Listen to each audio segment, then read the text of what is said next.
আমরা ত্রাণ চাই না, আমরা তিস্তার ২ তীরে বাঁধ চাই, আমরা তিস্তার মহাপরিকল্পনার বাস্তবায়ন চাই।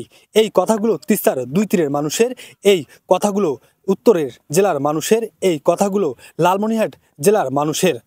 দর্শক, এই মুহূর্তে আমি রয়েছি লালমনিরহাটের কালীগঞ্জ উপজেলার তিস্তা নদীর চরে। আমরা একটু শোনার চেষ্টা করব তিস্তার ২ তীরের মানুষের দুর্দশার কথা। আমরা এই তিস্তার ২ তীরের বসবাসকারী একজনের সঙ্গে কথা বলবো এবং তাদের দুর্দশার কথা আমরা শুনবো। আসলে আপনি আমাকে বলবেন, যখন বন্যা হয় তখন আসলে ত্রাণ দেয়, এরপর আর কোনো সরকার বা কেউ খোঁজ নেয় না। এখন আবাদি মৌসুম চলছে, একবারে পানি সংকট, সব কিছু মিলে আপনার তিস্তাপাড়ের মানুষ কেমন আছেন? খুব কষ্টে আছি আমরা, যে জীবনযাপন করতেছি খুব একটা কষ্টে জীবনযাপন করতেছি। যখন আমাদের পানির দরকার তখন পানি পাই না, আর যখন পানির দরকার হয় তখন পানি পাই না, আর যখন পানি দরকার নেই তখন পানি পাই। আর আমরা তো ত্রাণ চাই না, ত্রাণ কি করি? 10 কেজি চাল নিয়ে আমরা কি করব? আমাদের কাজ হলো তিস্তা নদীর কাজ যদি বাস্তবায়ন হয়, এই এই এই জায়গা ধান দিয়ে সারা বাংলা চলবে। এই বাংলাদেশের এই জায়গাটা যে যতটুকু জায়গা দেখা যাচ্ছে, এই জায়গায় যদি ধান চাল যেগুলো আবাদ সুবাদ হয়, তামা ভুট্টা, এগুলো সারা বাংলাদেশের 6 মাসের খাদ্য স্টক থাকবে এই স্তরে যদি কাজ হয় তিস্তা নদীর। কিন্তু কাজ হয় না, সবাই কয় যে কাজ হবে হবে হবে, কিন্তু কোনো প্রকারে কোনো কাজ হচ্ছে না। তো আমাদের দরকার এই তিস্তা নদীর মহা পরিকল্পনা যদি বাস্তবায়ন হয়, তাহলে আমরা খুব সুখে থাকবো।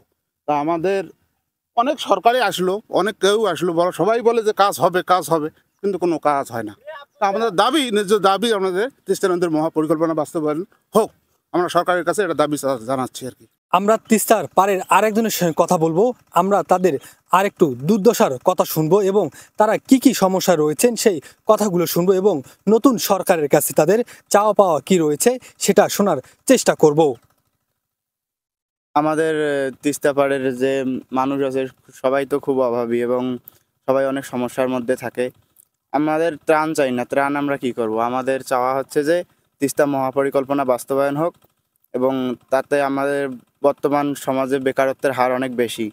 বেকারত্বের অনেক হার বেশি হওয়াতেই আমাদের যদি মহাপরিকল্পনা বাস্তবায়ন হয়, তাহলে আমাদের অনেক কর্মসংস্থানের সুযোগ পাবে, অনেক ফ্যাক্টরি উঠবে, এটাই আর কি।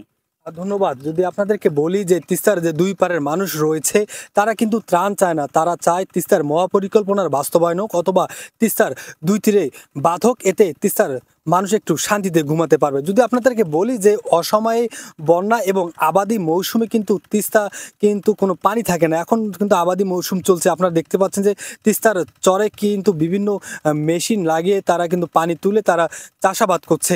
এতে তিস্তার পাড়ের মানুষের কিন্তু সবসময় ক্ষতির সম্মুখীন হচ্ছে। তিস্তার 2 তীরের মানুষ চায় যে নতুন সরকার এসেছে তিস্তার পাড়ের কথা, মানুষের কথা যেন ভাবে, উত্তর অঞ্চলের মানুষের কথা যেন ভাবে একটু, এবং তিস্তাকে নিয়ে যেন একটু ব্যবস্থা নেয়, তিস্তার স্থায়ী একটা যেন সমাধান হয়। এতে তিস্তার 2 তীরের মানুষ কিন্তু শান্তিতে ঘুমাতে পারবে। তিস্তা নদীর পাড় থেকে মাসুদ বাবু, দৈনিক ভোরের পাতা, লালমনিরহাট।